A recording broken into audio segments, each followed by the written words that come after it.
Hello, cruel world. My name is Dr. Shaham Das. I'm a consultant forensic psychiatrist. I assess mentally disordered offenders for a living so that you don't have to.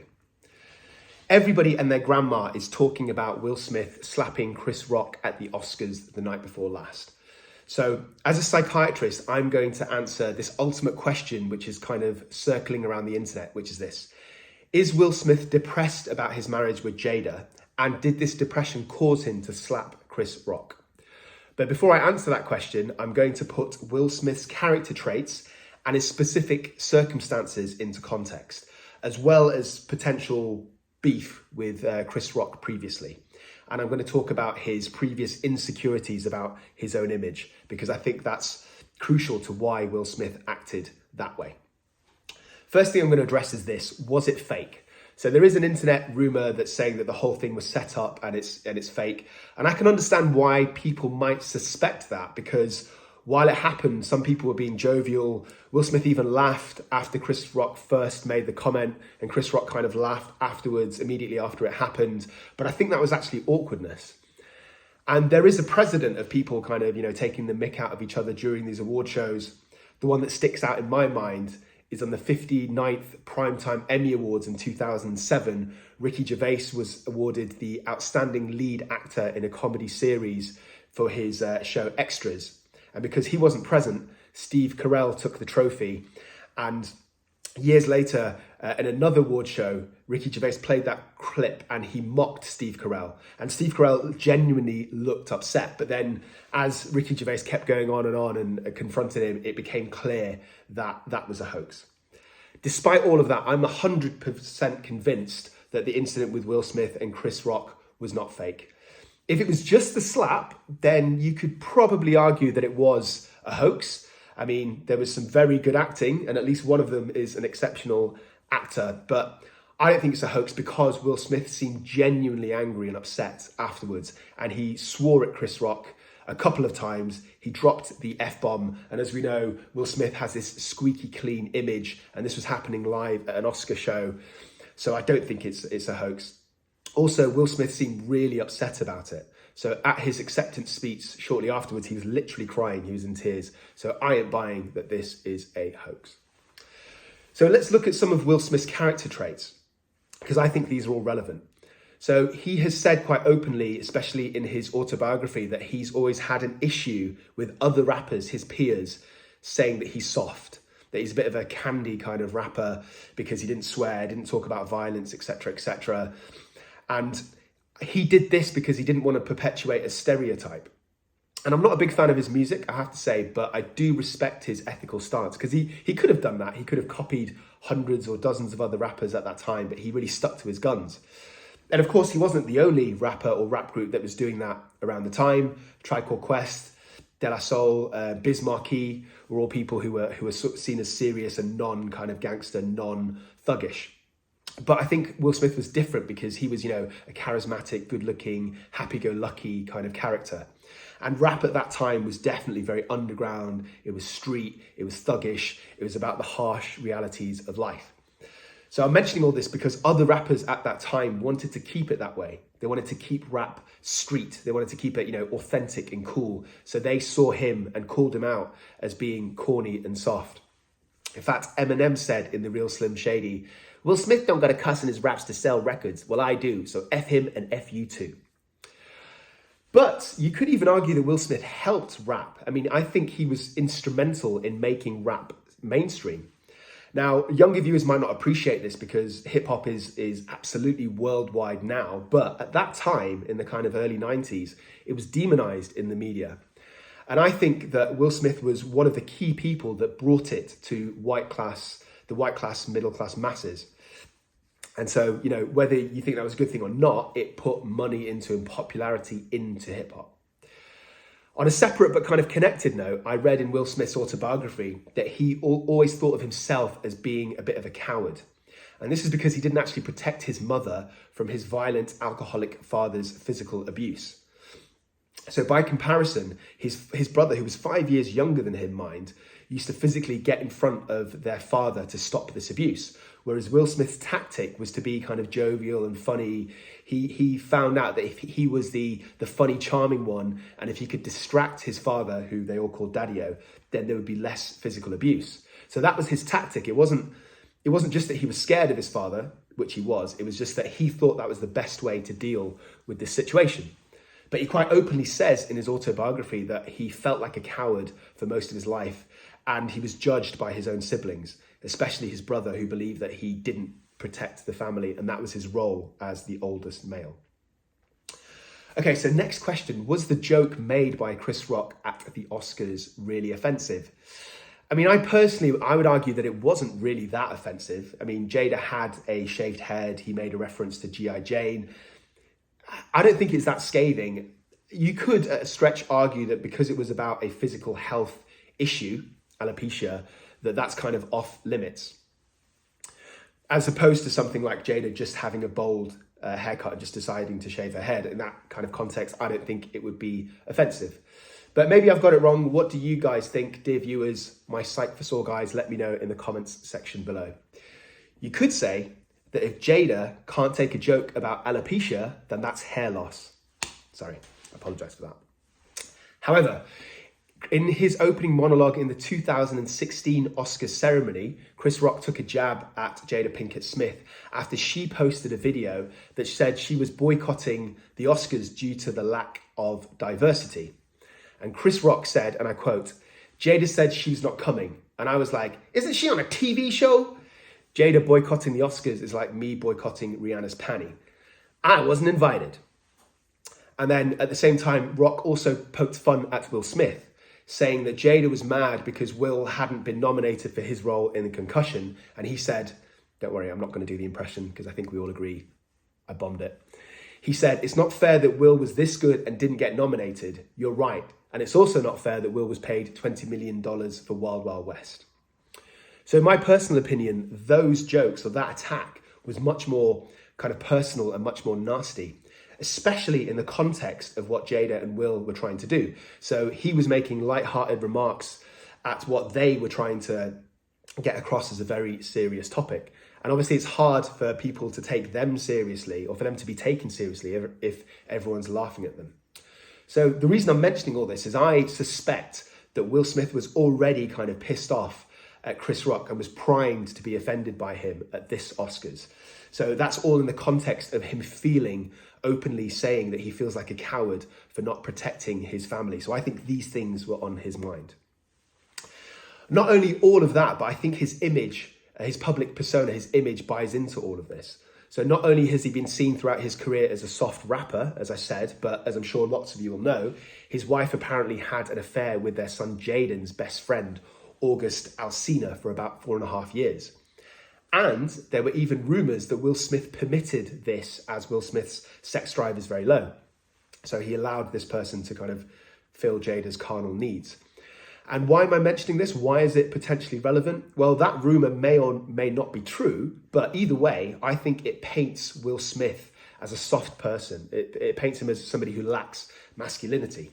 So as I said, all of this in the context of Will wanting to protect Jada and being fiercely loyal to his family. So I'm not suggesting that these were all like conscious thoughts that was on his mind at the time when he slapped Chris Rock. I don't think he went through that entire thought process of his previous experiences. But I think it was kind of subtly in the back of his mind. It puts his whole persona into context, his whole sensitivity about his image. So the question I mentioned at the beginning was, is Will Smith depressed about his marriage, and did that depression cause him to slap Chris Rock? So as you'll notice, I've been skirting around that question like a spotty fat kid wanting to ask the pretty girl out to the school ball. This is my answer. I think at a stretch it's feasible. You could argue that depression makes people more irritable. That's something I see in my clinical practice as a psychiatrist. And people with severe depression, and I don't think Will Smith does have severe depression, but people with that diagnosis can certainly have very nihilistic outlooks in their life, and they don't care about the consequences in their actions. So what I'm saying is you could argue that, but even as a psychiatrist, I think it's important not to over-pathologize things and not to blame things on mental illness when it is not relevant. And I don't think it's relevant in this in this scenario. I think it's more about Will Smith's context. I mean, he even said in his acceptance speech that being famous and successful, people will insult him. And, you know, he said that he understands that's part of the kind of responsibility. And as I said, he's already sensitive about being mocked. And as I said, Chris Rock had already made jokes about Jada. And I think Will Smith felt protective about his wife. So in conclusion, I think that it's all these social contexts and situations, not depression, that led Will Smith to his actions. I think he was something happened impulsively, and I think he regretted it almost immediately, and he apologized. Whereas if it was directly related to depression, that would be more of a long-standing state of mind rather than an impulsive kind of act. So my final thoughts for you, dear viewers, my Psych for Sore guys, is that I've got to be honest, I feel sorry for Will Smith. He was condemned, and he was kind of chastised in the media, and lots of people were saying that he shouldn't have used violence in reaction to words, and that's correct. I can't argue with that. But I would say that I don't think that he was like a thug that was using his physicality, you know, intentionally to intimidate or hurt Chris Rock. I think that he felt that he was being bullied, and perhaps he was oversensitive, and I think it's fair to say that he was really upset about the whole situation. You know, like Chris Rock seemed embarrassed and he seemed a bit stunned, didn't seem particularly physically hurt, but Will Smith looked actually hurt, like really, like he was crying. I think he was really upset, and that disparity in the way that Will Smith reacted to it versus how Chris Rock reacted to it stands out to me personally the most. Okay, so those are my thoughts on that topic. I just want to sort of change topics a little bit because I think it's interesting. I want to give you my brief psychoanalysis on Will Smith. So I actually, as I said before, read his autobiography very recently. Complete coincidence, obviously. I had no idea that this whole Oscar situation would happen. I'm just interested in the dude. And there's a few things, as a psychiatrist, I analyse people all the time. And so for somebody to have something in their history or their personality makeup to stand out to me, it has to be pretty special. And there's many aspects of Will Smith's character that I think are special. The number one issue has to be his drive. I think his drive is phenomenal. He never rested on his laurels. And there's a reason for that. Actually, there's lots of reasons for that. His abusive father was also very militaristic. And I think he had a very complicated relationship with his father. And I think that he absorbed some of that military mindset to just, you know, get shit done. But in terms of life experiences, Will Smith actually failed as a rapper. He was very successful for a period of time, and then he kind of let it all go to his head. He didn't take the recording of his second album, which he recorded in London, seriously, turned in really poor music. It bombed, it flopped, and he went overnight from being a successful multimillionaire rapper to being completely broke because he owed money to the IRS that he had no idea about, so he literally became broke. And he was kind of an outcast in Hollywood. People didn't respect him anyway as a rapper. He'd lost his success. And in his autobiography, he talks about one specific story where he tries to get into an after party with somebody that he actually toured with previously. So it's not just a random dude. And this person basically blew him off because he wasn't famous enough. But he kind of clawed his way back up the hierarchy with the recording of The Fresh Prince of Bel-Air. And later on in his career, an incident that really stood out for me was that he decided that he wanted to be the biggest selling movie star in the world. Like he made this decision in his head. And in Planet Hollywood, there was an opening, and he went to see the people that opened it, who were Arnold Schwarzenegger, Sylvester Stallone, and Bruce Willis. And he went up to them, and remember, he was famous, but he wasn't that famous. And he asked them directly, "How do I become a bigger movie star than you guys?" And apparently Arnold Schwarzenegger said, "You're not a big movie star unless you're famous abroad." So Will Smith took this advice, and he changed his entire game plan. So what he did is that The Fresh Prince was being recorded from Monday to Friday. And then, so Will Smith had the weekend free.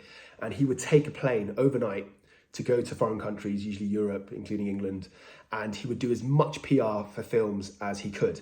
And what I thought was really interesting in his autobiography is that he said he didn't see it as the film companies using him to promote their film. He thought of it as him using them and their budget to promote himself as a brand.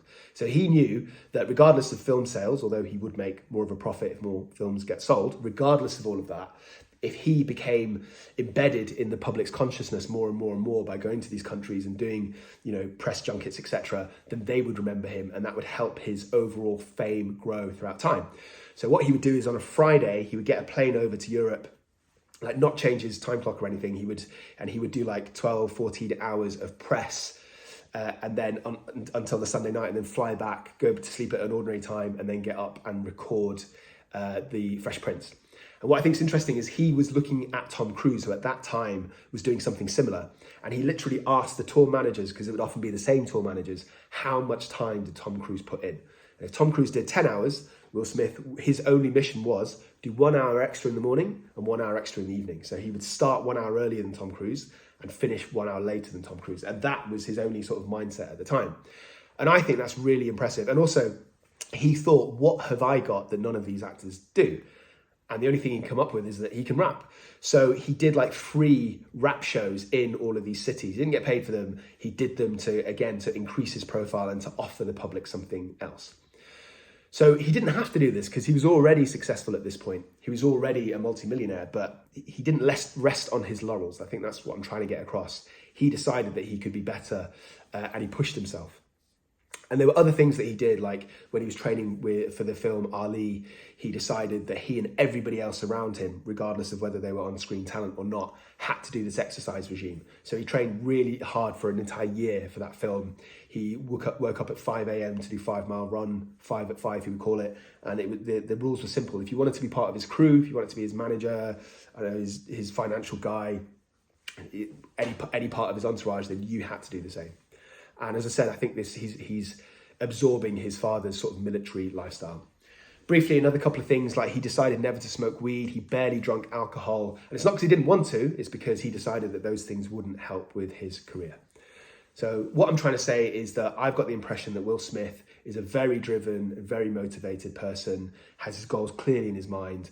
And even though I don't like his music, I can't help but respect him for that. Okay, I'm just going to very briefly introduce you to my channel, A Psych for Sore Minds.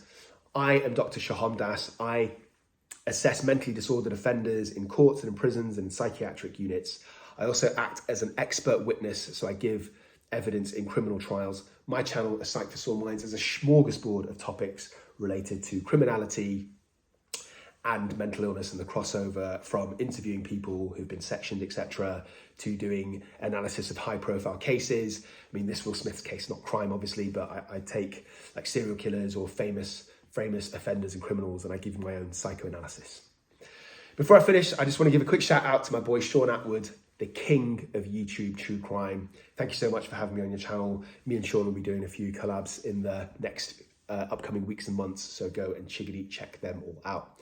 If you're interested in this, in me sort of psychoanalyzing celebrities, then I've done a recent video on my channel about Kanye, his diagnosis of bipolar affective disorder, and whether I think this affected his marriage to Kim Kardashian and whether it explains his recent erratic behavior. I've also done psychoanalyses of Putin and Zelensky recently. That's all I have to say, apart from stay euthymic and I love you, and I will catch you on my channel. Also, buy my book, In Two Minds. It's kind of my professional memoirs of experiences of assessing mentally disordered offenders. I tell you about individual cases, etc., etc. It's dope. Go and cop it. Until next time, stay euthymic and I love you.